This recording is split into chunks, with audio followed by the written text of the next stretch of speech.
ठाणे महानगरपालिका निवडणुकीच्या रणांगणात महाविकास आघाडीमध्ये मोठी फूट पडली आहे. ठाण्यात महाविकास आघाडी फुटली असून काँग्रेसनं महाविकास आघाडीतून बाहेर पडण्याचा निर्णय घेतलाय.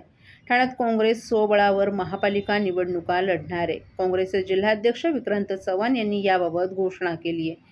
ठाण्यात महाविकास आघाडीमध्ये जागा वाटपावरून वाद झाला. त्यामुळे काँग्रेसनं नाराज होत महाविकास आघाडीतून बाहेर पडण्याचा निर्णय घेत स्वबळावर निवडणूक लढवणार असल्याचं जाहीर केले.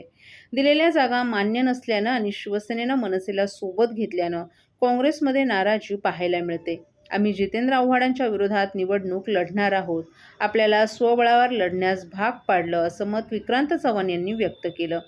हमें तो अपनों ने लूटा, गैरों में नहीं असं म्हणत विक्रांत चव्हाण यांनी आम्ही 35 जागा मागितल्या होत्या, परंतु 20 जागांवर आम्ही मागणी केली, परंतु ते जागाही सोडायला तयार नव्हतं. आपण आपली उमेदवारी सोडायला तयार झालो होतो.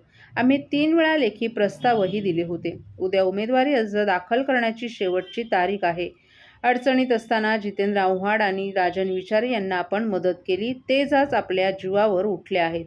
मनसेला एका प्रभागात 2-2 जागा आणि काँग्रेसला नसल्यानं हा निर्णय घेतल्याचं चव्हाण यांनी सांगितलं.